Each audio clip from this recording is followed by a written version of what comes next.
നിങ്ങൾ വിളിച്ചില്ലെങ്കിലും ഞാൻ വന്നു. അത് ചന്ദ്ര, നിങ്ങൾക്ക് എന്തിനാ വിളർന്നത്? അത് ചന്ദ്രന് ഈ വിവാഹം ഇഷ്ടമായിരുന്നില്ലല്ലോ. പക്ഷേ നിങ്ങളൊക്കെ തീരുമാനിച്ച സ്ഥിതിക്ക് എന്നെ കൂടെ അറിയിക്കാമായിരുന്നു.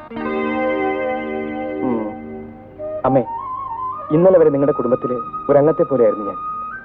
പക്ഷേ ഇന്നെനിക്ക് തോന്നുന്നു ഞാനൊരു അന്യനാണെന്ന്. അങ്ങനെയൊന്നും പറയരുത് ചന്ദ്ര. എനിക്ക് നീയും രാജുവും തമ്മിൽ ഒരു വ്യത്യാസവുമില്ല എന്ന് ഞാനും കരുതിയിരുന്നു. പക്ഷെ ഞാനൊരു മുരടനും വൃത്തികെട്ടവനുമാണല്ലോ. കാര്യം കഴിയുമ്പോ ആർക്കും എന്നെ വേണ്ടാതാവും. ചന്ദ്ര, നീ ഇങ്ങനെയൊക്കെ പറയുമ്പോ ഈ അമ്മയുടെ മനസ്സ് എന്തുമാത്രം വേദനിക്കുന്നെന്നറിയോ? സാരമില്ല അമ്മേ, എല്ലാം മറക്കാം. നല്ല കാര്യങ്ങൾ മംഗളമായിട്ട് തന്നെ നടക്കണം. രാജുവിന്റെ സന്തോഷമാണ് എന്റെയും. ആ, നിങ്ങൾ രണ്ടുപേരും ഒന്ന് ചേർന്ന് നിന്നേ. ചേർന്ന് നിൽക്കുവാണേ. ഒന്ന് തിരിച്ചേ. റെഡി? ഓക്കെ, വരൂ.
ഇഷ്ടപ്പെട്ട പുരുഷനുമായി ഇങ്ങനെ ഒരു അർദ്ധരാത്രി ഇനി എന്റെ ജീവിതത്തിൽ ഉണ്ടാകുന്ന ഞാൻ ഒരിക്കലും പ്രതീക്ഷിച്ചില്ല.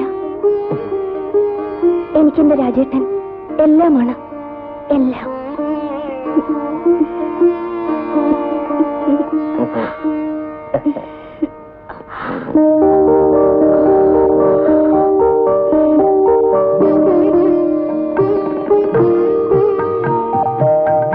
നീ സമാധാനിപ്പിച്ചില്ലേ? ചേട്ടൻ കിടന്നോളൂ.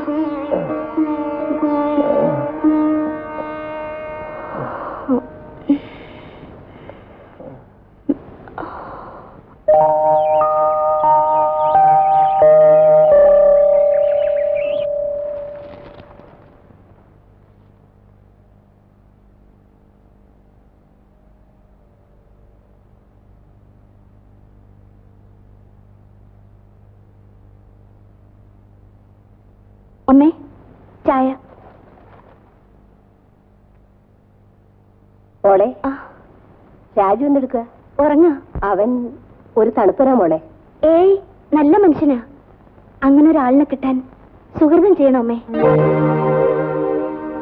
ഞാനിങ്ങോട്ട് ചെല്ലട്ടെ? ആ, ചെല്ലു മോളെ.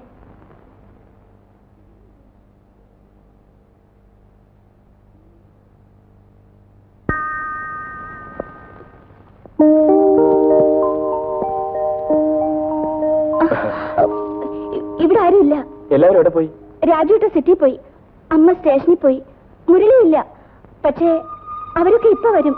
കുറച്ച് കഴിഞ്ഞിട്ട് വന്നാ അവരെല്ലാം കാണാം. ഞാൻ റാണിയെ കാണാനാ വന്നത്. എന്തിനാ? ഒരു സമ്മാനം തരാൻ. എനിക്ക് ആരുടെ സമ്മാനമൊന്നും വേണ്ട. ഇത് നിങ്ങൾക്ക് രണ്ടുപേർക്കൂടി ഉള്ളതാണ്. അവിടെ വച്ചേക്കൂ. അത് പറ്റില്ല. എന്റെ മുമ്പിൽ വെച്ച് തന്നെ തുറന്നു നോക്കണം.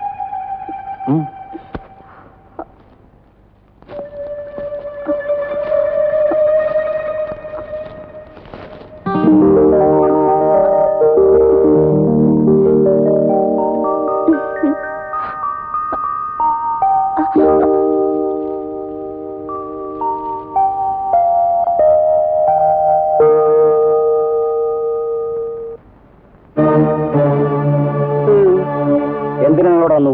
സാറിനെ ഒന്ന് കാണാൻ. അന്ന് നിങ്ങൾ പറഞ്ഞു പറ്റിച്ച് ചന്ദ്രനെ കൊണ്ടുപോയി. ആ റാണിയെ. അവളിന്നെന്റെ മരുമോളാണ്. മരുമകള്? എന്താ ഒത്തില്ലേ? ഇൻസ്പെക്ടർ നാരായണനെ ആരും തോൽപ്പിച്ചിട്ടില്ല. Mind it.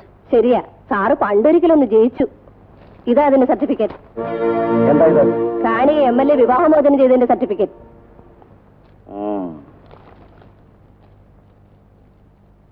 പക്ഷേ സാറും MLA ഒക്കെ തോറ്റൊരു സർട്ടിഫിക്കറ്റ് കൂടെ എന്റെ കൈവശമുണ്ട്. ഇതാ രാജുവും റാണിയും തമ്മിൽ രജിസ്റ്റർ വിവാഹം ചെയ്തൊരു സർട്ടിഫിക്കറ്റ്. നിർത്താൻ.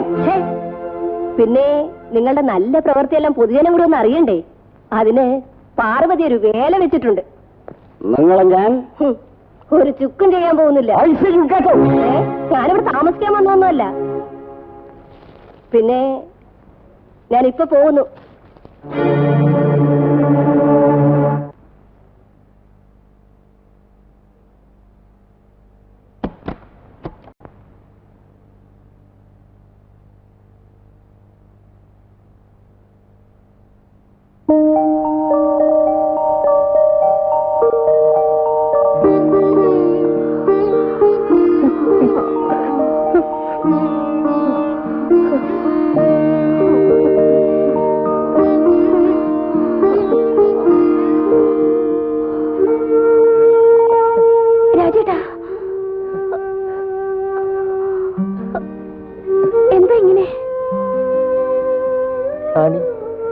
ഞാനൊരു കാര്യം പറഞ്ഞ നീ എന്നെ വെറുക്കുവോ?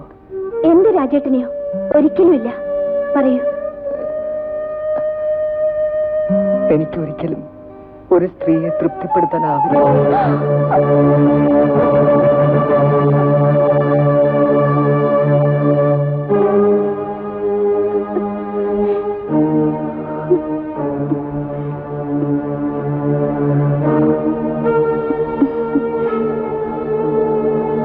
രാജേട്ടാ,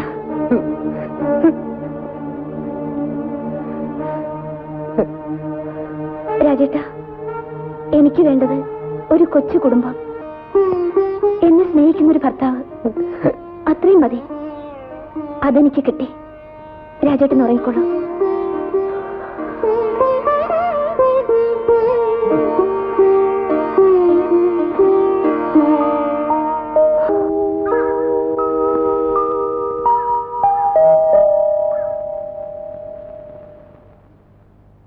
മോളെ ഇരിക്കെ.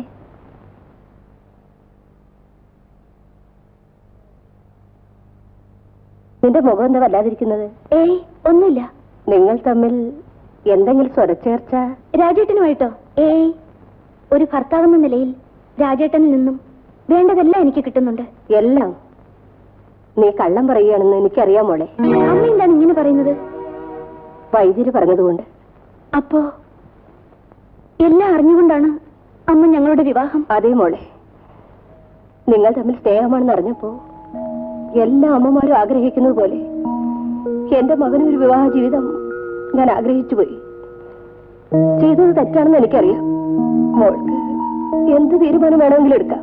എന്നുവെച്ചാൽ ഈ വിവാഹബന്ധം തുടർന്നു പോകാൻ ബുദ്ധിമുട്ടാണെങ്കിൽ രാജേട്ടനെ വിട്ടിട്ട് വേറൊരാളിനെ പിടിക്കണമെന്നല്ലേ? അമ്മേ, ഞാനൊരു പിഴച്ച പെണ്ണാണ്. എങ്കിലും മനസാക്ഷിയൊന്നും എനിക്കുണ്ട്. രാജേട്ടൻ എന്റെ ഭർത്താവ് മാത്രമല്ല, ദൈവമാണ് ദൈവം. എന്തായാലും രാജേട്ടന്റെ ഈ അസുഖം മാറ്റാൻ ഞാനൊരു ഡോക്ടറെ കാണും.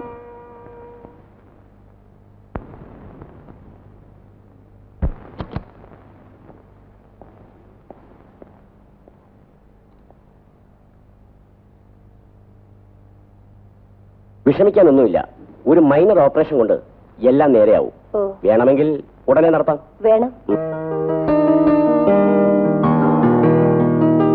കഴിയുന്നത് പെട്ടെന്ന് നടത്തണം.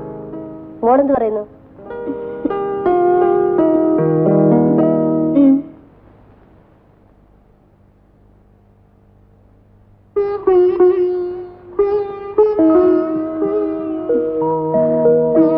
ചേട്ടൻ എന്തിനാണ് ഇങ്ങനെ വിഷമിക്കുന്നത്? ഡോക്ടർ എല്ലാം നേരെയാവുന്നല്ലേ പറഞ്ഞത്?